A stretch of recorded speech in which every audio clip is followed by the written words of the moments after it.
kulanti wacan saaxiibayaal kusoo dhawaada wararkii ugu dambeeyay Toni Kroos oo go'aansaday xilli ciyaareedkan wixii ka dambeeyay inuu maca salaamiyo kubadda cagta Real Madrid oo bedelkiisa ugu dhaqsaha badan suuqa ka soo qaadanaysa waliba suuqan January doonaysa inay ka soo qaadato bedelkiisa iyo Bayern oo doonaysa xidigeeda Johorada ee Jamal Musiala heshiis waqti dheer ay ka saxiixdo xilli kooxo waaweyn oo qaaradda Yurub ay diidayaan Ten Hag waxaan eegi doonaa kulamada maanta la ciyaarayo muuqaalkeena intiina bilaabin saaxiibayaal like saara sina share gareysa asxaab badan ay u gaadho haday tahay markii ugu horeysay aan soo booqatana fadlan rukumo oo kambaleelkana furo saad la socoto wararkii ugu dambeeyay raaqa suuqa kaliibsiga iyo waxyaabaha ku cusub kooxdada mar laba soo dhawaada saaxiibayaal haddii ku bilowno runtii maanta kulamo waaweyn baa jira horyaaladii baa la ciyaari doonaa horyaalka Premier League iyo waliba League 1 oo isaguna maanta dib u soo laaban doona ayaa la ciyaari doona kulamo waaweyn baa jira Manchester City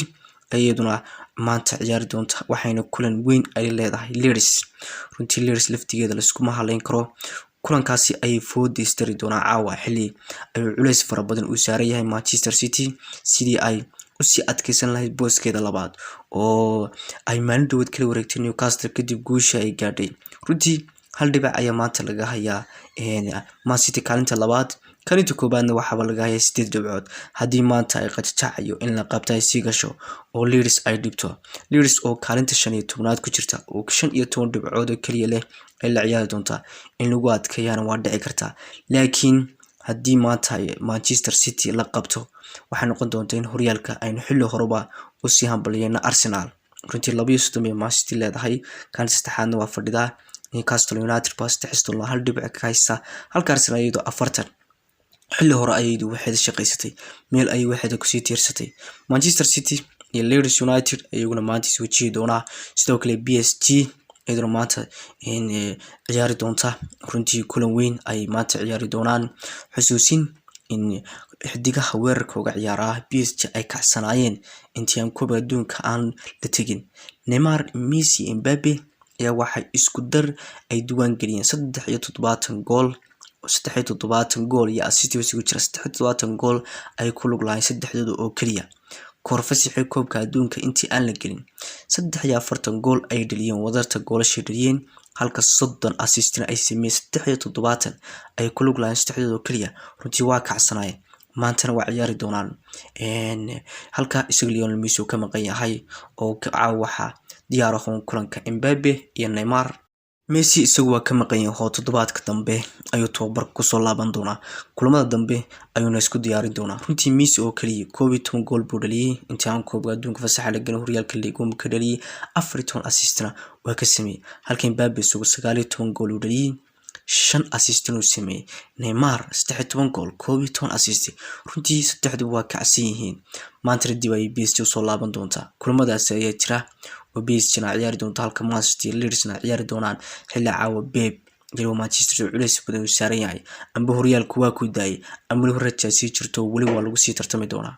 runtii waxaa lagu soo waramayaa in xidiga khadka dhexe ee kooxda Real Madrid ee Toni Kroos runtii uu go'aansaday inuu ka fadhiisto kubadda cagta kadib marka uu dhamaaday xilli ciyaareedkani waxa doonay ninkan inuu maca salaamiyo oo boogaas uu soo laabo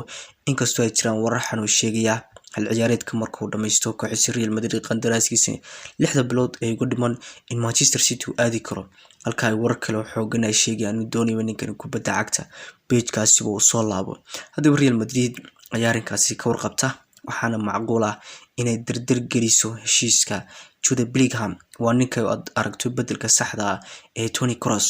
runtii ninkan ay dardar gelinaysa sida ay ku soo qaadan lahayd inkastoo lacag weyn ninkan lagu la wareegi karo kooxaha waaweyn isku hayaan laakiin waxa doonaysa isla January ninkan ay safkeeda ku soo darto runtii xidiga fara badan oo mustaqbala oo 12 sano soo socdo kuma mushaay doonaysa Enrique ay gacanta ku dhigtay 60 milyan 70 milyan lacagtiisa Jude Bellingham bay doonaysa horna waxa uu jooga Vinicius Rodrigo runtii xidigooyin fara badan Camavinga imkana xidig kale oo mustaqbali doonaysa Jude Bellingham oo dabacsan tahay bedelka Toni Kroos xilli Real Madrid ay dareensan tahay in ninkan uu qorsheynayo in kubadda cagta uu ka fadhiisto xilli la xiriirinayo Manchester City Bayern Munich ayaa iyaduna waxay heshiis cusub ay ka saxiixday doonaysa Jamal Musiala oo hadda qandaraaskiisu uu dhacay 2026 waa dheer yahay 3 sano iyo waliba Said ayaa qandaraaskiisa ka haray laakiin suurtagalnimada ah in Real Madrid ninkan ay doonayso ay xiiseynayso xidigeeda khadka dhexe mustaqbalka ay ku dari karto ayaa jira taasi ka cararsa in xidigan shuhrada ee mustaqbalka ah ee midooyinkii ugu dambeeyay aad ugu tiirsan tahay 12 gool ay u dhaliyay intii aan Koob Adduunka kooxda Bayern oo ku lug lahaa caawinadiisu sidoo kale 10 gool bay mareen ninkan waa u muhiim khad dhexe uga ciyaara Bayern runtii muhiim weey inay siyaastii doonaysa 2026 inay sii dhaafiso oo ilaa iyo 10 sano soo socdaba ay kubadda cagta Bayern laftigeedu xadin kuma amshi doonaysa in si fudud uga baxo kooxooyin ay soo dalbadaan laga dulqaado ma rabto ninkan ay heshiiskiisa sii dheeriso ay Bayern ay doonaysa oo ay muddo dheer ay ku siyaasho kooxdani runtii ma rabto xidigan mustaqbalka in si fudud oo easy ah oo ka bixi karo kooxda Bayern soo kale waxa leeyahay Ten Hag aad ayuu dareynayay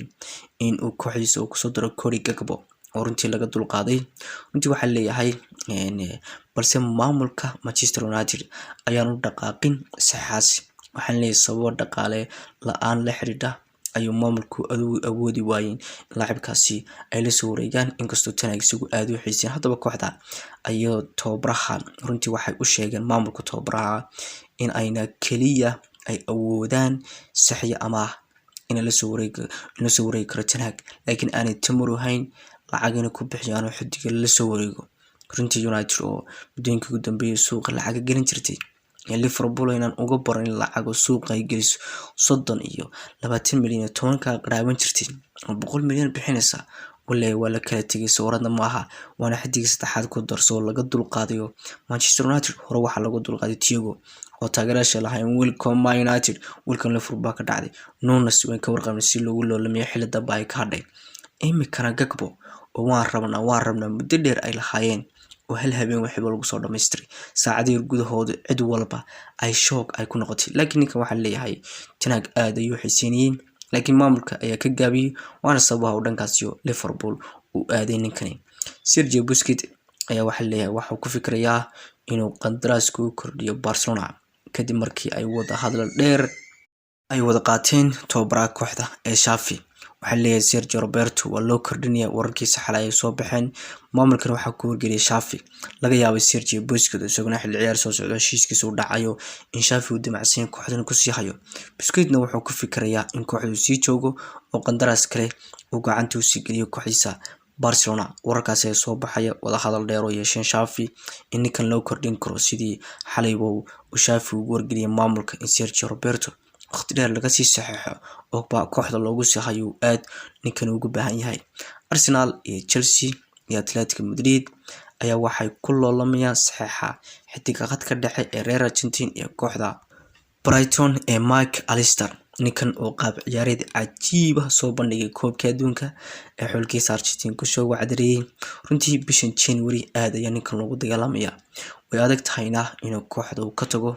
runtii qaab kale inuu ka tagi karo waa adag tahay ilaa iyo ay Brighton ay ogolaato dalabaad koox ay soo gudbinayaan heshiis dheer buu kooxdan kula jiraa si fudud uma bixi karo lacagtiisina inay lacag badan tahay oo runtii lacag badan qadaraaska lagu jabin karo wala dareeseen laakiin kooxaas ayaa ku dagaalamaya xidigan khad dhexe si adeegiisa ay heli lahaayeen Arsenal oo doonaysa Chelsea iyo Atletico Madrid kooxaas ayaa la filayaa in ay ku dagaalami karaan maalmaha soo socda markuu suuqu inoo furmo ninkan waxa ku mid ah xidiga ka soo ifbaxay ee ka soo iftiimay koobka adduunka ee qaab ciyaareedkooda aynu aad ku ula fajacnay sida kubaddu maaminaya sidii uga caawiyo xulkiisa Argentina koob adduunka guulisto iyo khadka dhexe waxyaabo ka sameeyay awoodiisa hadii koob adduunka ka soo ifbaxay ee runtii lagu bartay ee bandhigida cajiibka soo bandhigay ayuu kamid ahaa ninkani kooxaas oo dhanna waxay siinayaan oo ku dagaalami doonaan maalmaha soo socda runtii waxa leeyahay Rashford sanadkan waa kacsan yahay marka loo eego sanadkiisa hore iskuma dhawa qaabkiisu runtii waxa leeyahay wax qabadka sanadkiisa hore marka la eego iyo wax qabadka sanadkan waa kaafiye kala dheeri in xil ciyaareedka hore ee 2022 seasonkaasi 25 game ayuu ninkan sabtay Marcus Rashford uu sabtay kooxda Manchester United muxuu qabtay hadaba 4 gool ayuu dhaliyay 2 assist waa uu sameeyay imika oo xil ciyaareedkan 2023 15 kulan ayuu saftay 5 gool ayuu dhaliyay 3 assistina waa uu sameeyay kooxdiisa Manchester United runtii ninkani waa wacdareynaya oo waa ku wacdaynaya waliba waa horyaalka Premier League waa ku wacdaynaya kooxdiisa sanadkan qaabkiisa aad ayaa loo dhacsan yahay waxa leeyahay Marcus Rashford waxa uu ku jira qaab ciyaareeddiisa kuwii ugu fiicnaa uu sanadkan ku jira si kooxdu uu caawinayo uga mid yahay hogaamiyaasha marba gool looga helayo habeenkii ugu dambeysay ee Manchester United ciyaarsiina goolna waa dhaliyay goolna waa caawiyay runtii Marcus Rashford sanadkan waa kacsan yahay wararkeena ciyaaro wanaagitaas saaxiibayaal intaynu kulmi doono wararkeena kale wassalaamu calaykum